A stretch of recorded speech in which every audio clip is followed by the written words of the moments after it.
आइए, नमो नमः दोस्तों। आज के इस YouTube चैनल में मैं आप सभी का स्वागत करता हूं। तो दोस्तों, पिछले वीडियो में हम सबों ने जो है वर्ण चैप्टर प्रारंभ किया था। अगर आप लोग इससे पहले का वीडियो नहीं देखें तो कृपया पहले जाकर उस वीडियो को देखें, उसके बाद इस वीडियो को देखें, तभी आपको सही रूप से समझ में आएगा। और वीडियो को जो है ज़्यादा बड़ा वीडियो भी नहीं है, तो इसको आप जो है अंत तक देखें। उसके बाद अगर वीडियो समझने में कहीं परेशानी हो तो आप जो है लाइक कमेंट जरूर करें। तो पिछले वीडियो में हम सबों ने वर्ण के बारे में पढ़ा था। वर्ण क्या होता है, वर्ण के कितने भेद होते हैं। उसमें हम सबों ने जो है स्वर वर्ण के बारे में पढ़ा था, स्वर वर्ण के कितने भेद होते हैं। तो आज की इस वीडियो में हम सब जो है व्यंजन वर्ण के बारे में पढ़ेंगे, जो कि वर्ण का दूसरा भाग होता है। तो आइए हम लोग बिना समय व्यर्थ किए हुए चलते हैं व्यंजन वर्ण की ओर। तो आइए दोस्तों, देखिए व्यंजन वर्ण क्या होता है। कि स्वर वर्ण में हम लोगों ने पढ़ा था कि वैसा वर्ण जिसे व्यक्त करने के लिए किसी अन्य वर्ण की सहायता ना लेनी पड़ती, उसे स्वर वर्ण कहते हैं। जैसे अ, आ, हर्षई दीर्घई, हर्षौ दीर्घौ, री लिरी ए ऐ ओ। हम सबों ने क्या पढ़ा था, हिंदी वर्णमाला की तुलना में हमारा संस्कृत में जो है स्वर वर्ण में एक मात्रा बढ़ गया था। वो क्या था, वो था लिरी। क्योंकि देखिए दोस्तों, जब तक आप लिरी को नहीं पढ़ेंगे तो इससे संबंधित हम लोग संधि में भी पढ़ेंगे। तो कई वर्ण ऐसे आते, जैसे देखिए लाली, लल्लू, लाल, इन सब का जब तक नहीं रहेगा तो आप संधि विच्छेद नहीं कर पाइएगा।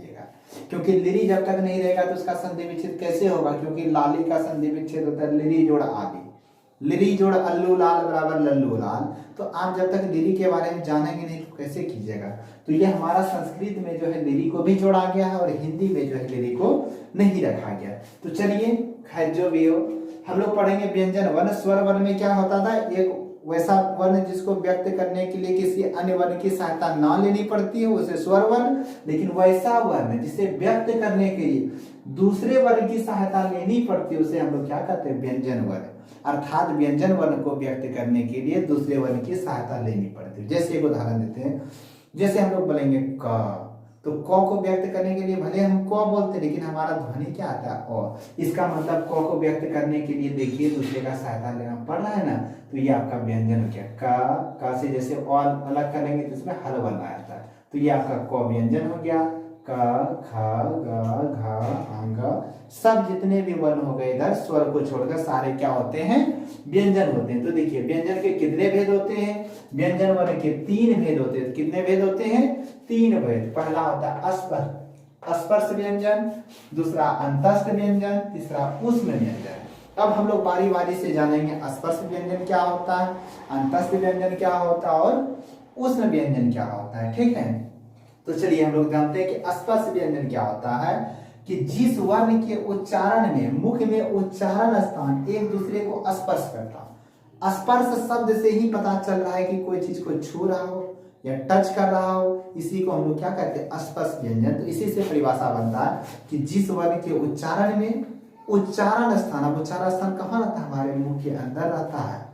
तो हमारे जिस वर्ण के उच्चारण में उच्चारण स्थान एक दूसरे को टच करता हो यानी स्पर्श करता हो, उसे हम लोग क्या कहते हैं, स्पर्श व्यंजन वर्ण कहते हैं। अब ये कितने होते हैं, तो स्पर्श व्यंजन वर्ण जो है 25 होते हैं। कौन कौन होते हैं, तो जितने भी वर्गीय व्यंजन, अगर हम लोग क वर्ग बोलते हैं तो इसका अर्थ ये होगा कि क के अंदर जैसे क, ख, ग, घ, अंग, तो ये आपका क वर्ग में आ जाएगा। उसी प्रकार अगर हम च वर्ग लिखेंगे तो च वर्ग में पूरे आ जाएगा, च, छ, ज, झ, या।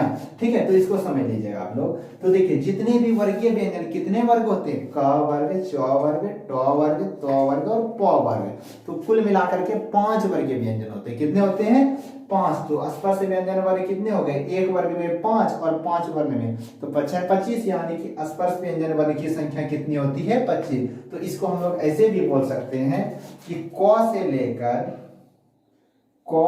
लेकर मौ तक के, क से लेकर मौ तक के 25 वर्ण को स्पर्श व्यंजन वर्ण कहते हैं। स्पर्श व्यंजन वर्ण कहते हैं। अर्थात क से पढ़ते जाएंगे जब तक म नहीं मिलेगा, रुकना नहीं है। तो क से लेकर म तक के बीच जितने भी वर्ण आया ये सारा क्या होता है, स्पर्श व्यंजन वर्ण। इसको स्पर्श व्यंजन वर्ण क्यों कहते हैं, क्योंकि इसके उच्चारण में क्या होता है कि उच्चारण स्थान एक दूसरे को स्पर्श करता है। अब दूसरा देखते हैं हम लोग अंतस्थ व्यंजन वर्ण। अंतस्थ व्यंजन वर्ण क्या होता है कि वैसा व्यंजन वर्ण जिसके उच्चारण में जो है मुख की हवा मुख के अंदर ही रहती हो, बाहर नहीं निकलती, उसे हम लोग अंतः मतलब होता है अंदर, और अस्त मतलब स्थिर होना। तो वैसा व्यंजन वर्ण या वैसा वर्ण जिसके उच्चारण में मुख की हवा मुख के अंदर ही रहती हो, उसे अंतस्थ व्यंजन वर्ण कहते हैं। उसे क्या कहते हैं, अंतस्थ व्यंजन वर्ण। अब कौन कौन अंतस्थ व्यंजन वर्ण है, तो य, र, ला, व। अगर इसी को संस्कृत में बोलना चाहिएगा तो देखिए कैसे लिखेंगे हम लोग, यरलवा अंतस्था, यरलवा अंतस्था, अर्थात य, र, ल, व, ठीक है, य, र, व, ल, ये सब क्या है आपका अंतस्थ व्यंजन वर्ण। क्या है, अंतस्थ व्यंजन वर्ण, ठीक है। यरलवा अंतस्थ, य, र, व, ल, ये उल्टा भी होता है, उससे कोई दिक्कत नहीं है, ठीक है। तो ये सब आपका क्या हो गया, अंतस्थ व्यंजन वर्ण, ठीक है। अब आगे हम लोग देखते हैं उसमें व्यंजन वर्ण।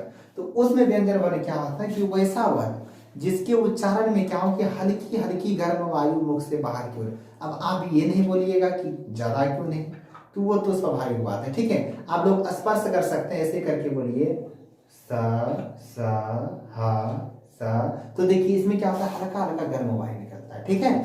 तो वैसा वर्ण जिसके उच्चारण में हल्की हल्की गर्म वायु मुख से बाहर की ओर निकलती है, उसे क्या कहते हैं हम लोग, उसमें व्यंजन वर्ण कहते हैं। क्या कहते हैं, उसमें व्यंजन वर्ण। तो उसमें व्यंजन वर्ण कितने होते हैं, तो मात्र 4 होते हैं, तालव्य स, मूर्धन्य स, दंत स, ह। एक बार फिर से रिवीजन कर देते हैं। व्यंजन वर्ण किसे कहते हैं, वैसा वर्ण जिसे व्यक्त करने के लिए दूसरे वर्ण की सहायता लेनी पड़ती हो, उसे क्या कहते हैं, व्यंजन वर्ण कहते हैं। व्यंजन वर्ण जैसे क, ख, ग, घ, अंग, ये सब हमारा क्या है, व्यंजन वर्ण, ठीक है। व्यंजन वर्ण के कितने भेद होते हैं, तो व्यंजन वर्ण के 3 भेद होते हैं, स्पर्श व्यंजन, अंतस्थ व्यंजन, उसमें व्यंजन।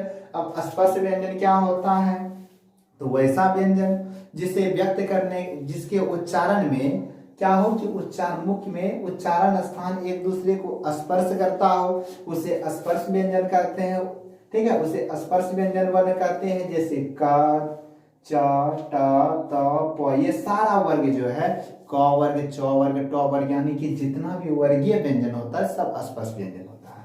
तो इसको हम क्या बोल सकते हैं, क से लेकर म तक के 25 वर्णों को स्पर्श व्यंजन वर्ण कहते हैं। कितने वर्णों को, 25 वर्णों को स्पर्श व्यंजन वर्ण कहते हैं, ठीक है, कहते हैं। देखिएगा मिस्टेक।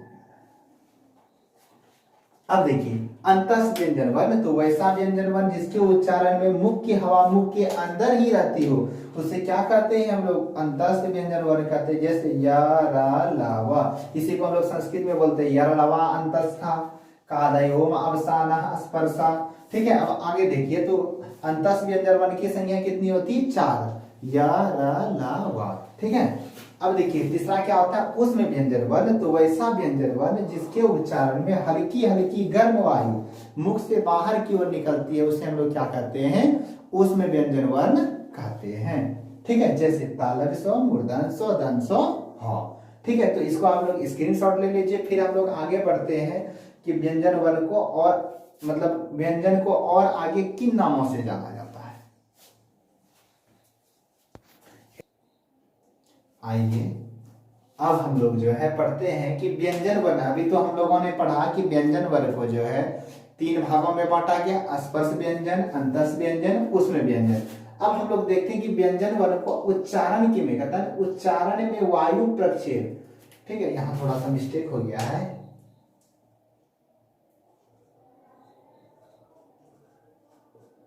उच्चारण में वायु प्रक्षेप की दृष्टि से व्यंजन वर्ण को कितने भागों में बांटा गया है। तो देखिएगा उच्चारण में वायु प्रक्षेप की दृष्टि से व्यंजन वर्ण को दो भागों में। अब वायु प्रक्षेप क्या होता है कि किसी किसी व्यंजन वर्ण को उच्चारण करने में क्या होता है कि ध्वनि निकलती, मतलब हकार की ध्वनि ज्यादा बल लगाना पड़ता है। तो जिसमें ज्यादा बल लगाना पड़े तो बोलेंगे उसमें हकार की ध्वनि हो रही है, और जिसमें ज्यादा बल लगाना नहीं पड़े उसमें बोलेंगे हकार की ध्वनि नहीं हो रही। तो इसको जानेंगे अभी हम लोग, ठीक है। तो आइए पहले बांट लेते हैं इसको भागों में। तो उच्चारण में वायु प्रक्षेप की दृष्टि से व्यंजन वर्ण को दो भागों में बांटा गया। कितने भागों में? दो भागों में। पहला है हमारा अल्प प्राण और दूसरा है महाप्राण। पहला है अल्प प्राण, दूसरा है महाप्राण। अब हम लोग जानते हैं अल्प प्राण क्या होता है। देखिए, वैसा व्यंजन जिसके उच्चारण में हकार की ध्वनि होती है। अब हकार की ध्वनि क्या होती है इसको जान लेते हैं। तो दोस्तों, आप लोगों ने अभी तक क को तो जरूर पढ़ा होगा, लेकिन अब जो भी पढ़ा हो, शुद्ध पढ़े हैं या अशुद्ध पढ़े हैं, चलिए आज के बाद आप लोग गलती नहीं कीजिएगा, या हो सकता है आप लोग जानते भी हो, तो फिर भी एक बार रिपीट कर देना मेरा फर्ज बनता है, ठीक है। तो देखिए, सबसे पहले क को कैसे पढ़ते, इसको जब हम लोग ध्यान से कर लेंगे ना, तो ये अल्प प्राण महाप्राण 1 मिनट में याद हो जाएगा, ठीक है। तो देखिए, इसका शुद्ध उच्चारण क्या होता है। किसी किसी वर्ण के उच्चारण में क्या होता है कि ज्यादा बल लगाना पड़ता है, और किसी के उच्चारण में कम बल लगाना पड़ता है, ठीक है। तो जैसे देखिए, क वर्ग को हम लोग क्या बोलेंगे, का खा गा गा ग। च वर्ग को बोलेंगे च वर्ग को, मतलब चा छा जा झा या। इसी प्रकार सबको बांट दिया गया, ठीक है। जैसे देखिए, का खा गा घा आंग। देखिए, इसमें कुछ अंतर हो रहा है। का खा गा घा आंग, चा छा जा झा या, टा ठा डा ढा ना, ता था दा धा ना, पा फा बा भा म। यानी इसको जब उच्चारण कीजिएगा, देखिएगा किसी में क्या होता है कम बल लगता है, किसी में ज्यादा। जैसे का खा, दोनों में ही अंतर कर लीजिए। देखिए, क में कम बल लग रहा है तो ख में ज्यादा लग रहा है। उसी प्रकार बोलेंगे ग घा, तो ग में कम लग रहा है, घ में ज्यादा लग रहा है। आंग में कम लग रहा था। अगर एक साथ बोलेंगे का खा गा घा आंग, तो आप देखिएगा कि पहला, तीसरा और पांचवा, इन तीनों में क्या लग रहा है, प्रत्येक वर्ग का जब उच्चारण कीजिएगा तो प्रत्येक वर्ग का पहला, तीसरा और पांचवा वर्ग में क्या होता है कि कम बल लग रहा है। तो जिसमें कम बल लगे उसे हम लोग बोलेंगे कि इसमें हकार की ध्वनि नहीं हो रही। क्या हो रही है? हकार की ध्वनि नहीं हो रही है। और जिसमें हकार की ध्वनि नहीं हो उसे हम लोग क्या बोलेंगे? अल्प प्राण। क्या बोलेंगे? अल्प प्राण। जैसे चा छा जा झा या, ठीक है। इन पांचों वर्णों के उच्चारण में जो है नाक पर बल पड़ना चाहिए। जैसे आप नाक बंद करके बोलिए का, देखिए कोई असर नहीं होता। लेकिन जैसे इसको नाक बंद कर आंगो आंगो, देखिए नाक में हवा भरना प्रारंभ हो जाता है, ठीक है। तो प्रत्येक वर्ग का पांचवा अक्षर, ठीक है। तो जिस वर्ण के उच्चारण में मुख और नाक दोनों की सहायता लेनी पड़ती है उसे हम लोग अनुनासिक वर्ण कहते हैं। क्या कहते हैं? अनुनासिक। तो ये आपका एक तरह से पांचवा अक्षर क्या हो गया? अनुनासिक वर्ण। क्या हो गया? अनुनासिक वर्ण। याद रखिएगा कि प्रत्येक वर्ग का पांचवा अक्षर क्या होता है? अनुनासिक वर्ण। क्या होता है? अनुनासिक वर्ण। तो इसको भी आगे हम लोग पढ़ेंगे। तो अभी देखिए, अल्प प्राण क्या होता है कि वैसा व्यंजन जिसके उच्चारण में हकार की ध्वनि नहीं होती है उसे अल्प प्राण कहते हैं। क्या कहते हैं? अल्प प्राण कहते हैं। वैसा व्यंजन जिसके उच्चारण में हकार की ध्वनि नहीं होती है उसे अल्प प्राण कहते हैं। जैसे अब देखिए, किसके किसके उच्चारण में कम बल लग रहा है तो उसमें हकार की ध्वनि नहीं होगी। तो जैसे का खा, इसमें ज्यादा लग रहा है, ग इसमें कम लग रहा है, घा ज्यादा लग रहा है, आंग कम लग रहा है।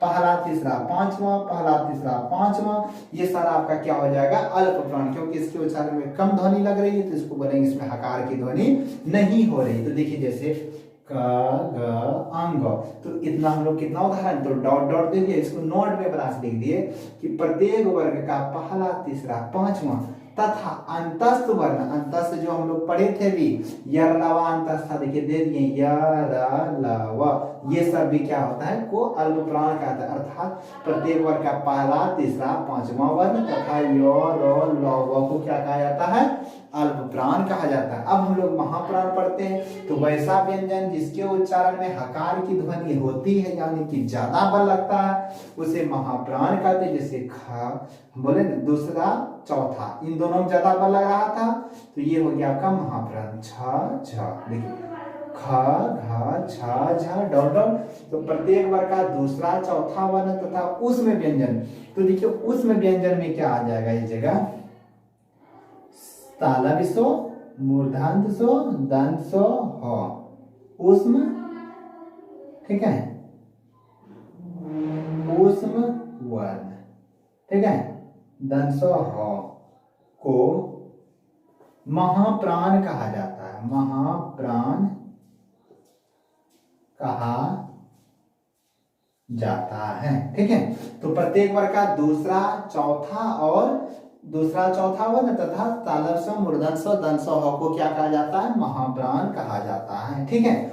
ठीक है दोस्तों, तो आज की वीडियो में बस इतना सा ही, फिर मिलते हैं हम लोग अगले वीडियो में जिसमें हम लोग पढ़ेंगे कि उच्चारण स्थान क्या होता है, किन वर्णों का उच्चारण कहाँ से होता है।